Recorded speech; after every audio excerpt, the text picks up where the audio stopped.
Les années 1920 aux États-Unis ont été une période de grande croissance économique et de changements sociaux profonds. La Première Guerre mondiale était terminée et les États-Unis, relativement épargnés par le conflit, sont devenus une puissance économique mondiale. Les nouvelles technologies, comme l'automobile et la radio, ont été rapidement adoptées, transformant la vie quotidienne et alimentant une vague de consommation. Cette période, souvent appelée les années folles, était caractérisée par un sentiment d'optimisme et de prospérité. La musique jazz remplissait les ondes. Les robes à franges sont devenues un symbole de modernité et les villes vibraient d'une énergie nouvelle. Le marché boursier, reflétant cet essor économique, n'a cessé de grimper, attirant les investisseurs désireux de prendre part à la richesse. Cependant, sous ce vernis de prospérité, se cachaient des faiblesses économiques sous-jacentes. Les inégalités de revenus se creusaient, une grande partie de la population ayant du mal à joindre les deux bouts. L'agriculture, autrefois un pilier de l'économie américaine, était confrontée à une baisse des prix et à une surproduction. Ces signes avant-coureurs, cependant, ont été largement ignorés, l'attrait des profits rapides sur le marché boursier prenant le dessus. La scène était prête pour un effondrement économique dramatique, un krach qui allait ébranler les fondements du système financier mondial et inaugurer la période économique la plus sombre de l'histoire moderne, la Grande Dépression. Le boom boursier des années 1920 a été alimenté par bien plus que la simple croissance économique. C'était une époque de transformation rapide, où l'innovation technologique et les nouvelles industries créèrent des opportunités sans précédent. La spéculation, la pratique consistant à acheter des actifs dans l'espoir de les revendre plus tard à un prix plus élevé, est devenue monnaie courante. Les gens étaient fascinés par la possibilité de gains rapides et faciles. Et cette mentalité spéculative s'est répandue comme une traînée de poudre. Les investisseurs, chevronnés comme novices, ont été pris dans une vague d'euphorie boursière, convaincus que les cours des actions continueraient de grimper indéfiniment.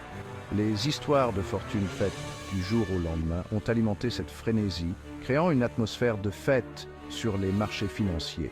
Cette frénésie spéculative a été encore amplifiée par le recours généralisé aux achats à marge. Les courtiers encourageaient les investisseurs à utiliser l'effet de levier pour maximiser leurs gains potentiels, souvent sans expliquer les risques associés. L'achat à marge permettait aux investisseurs d'acheter des actions avec de l'argent emprunté, souvent avec un acompte aussi faible que 10%. Cela signifiait qu'un investisseur pouvait contrôler une grande quantité d'actions avec une mise de fonds relativement petite. Cette pratique, bien que potentiellement lucrative dans un marché haussier, amplifiait les pertes lorsque les cours chutaient. Les investisseurs se retrouvaient souvent avec des dettes qu'ils ne pouvaient pas rembourser, exacerbant la panique sur les marchés. Alors que les cours des actions atteignaient des sommets sans précédent, dépassant toute évaluation raisonnable des entreprises sous-jacentes, une bulle dangereuse a commencé à se gonfler. Les prix des actions étaient déconnectés de la réalité économique, créant une illusion de prospérité. Des signes avant-coureurs ont été lancés, mais ils ont été couverts par le concert d'optimisme et l'attrait de l'enrichissement rapide. Les voies prudentes ont été souvent ignorées ou ridiculisées, et la majorité des investisseurs continuaient à acheter frénétiquement. Le marché, n'étant plus lié aux fondamentaux économiques, était devenu un château de cartes, en équilibre précaire et vulnérable à l'effondrement. Chaque nouvelle hausse des prix des actions ajoutait une nouvelle couche d'instabilité. La scène était prête pour une correction spectaculaire, un règlement de compte qui allait exposer la fragilité du marché et les dangers d'une spéculation effrénée. Les investisseurs, pris de panique, se sont précipités pour vendre, précipitant la chute des cours. Les événements d'octobre 1929 allaient servir d'avertissement brutal sur l'interdépendance de l'économie mondiale et les conséquences dévastatrices de l'instabilité financière. La Grande Dépression, qui a suivi, a transformé à jamais le paysage économique et financier, laissant des leçons indélébiles sur les dangers de la spéculation et de l'endettement excessif. La semaine du 21 octobre 1929 a marqué le début de la fin pour le marché haussier rugissant. C'était une période de prospérité sans précédent, où les gens investissaient massivement dans les actions, espérant des rendements rapides et élevés. La nervosité montait depuis des semaines, certains investisseurs commençant à vendre leurs avoirs. Les signes avant-coureurs étaient là, mais peu de gens voulaient y croire. Les journaux commençaient à publier des articles sur les dangers potentiels d'une bulle spéculative. Le jeudi 24 octobre, désormais connu sous le nom de jeudi noir, le marché a connu une baisse importante, une vague de ventes submergeant les rares acheteurs. Les courtiers étaient submergés par les ordres de vente, incapables de trouver des acheteurs pour les actions. La panique s'est installée lorsque les investisseurs, craignant de nouvelles pertes, se sont précipités pour se délester de leurs actions. Les scènes de chaos étaient partout, avec des gens criant et pleurant, désespérés de sauver ce qu'ils pouvaient. Le téléscripteur, incapable de suivre le volume des transactions, accusait des heures de retard, créant encore plus de confusion et de peur. Les informations arrivaient trop tard pour être utiles et les rumeurs se propageaient rapidement, aggravant la situation. À la fin de la journée, plus de 12 millions d'actions avaient changé de main, un record à l'époque, et l'indice Dow Jones Industrial Average avait chuté de 11%. Les pertes étaient énormes et beaucoup de gens avaient perdu toutes leurs économies.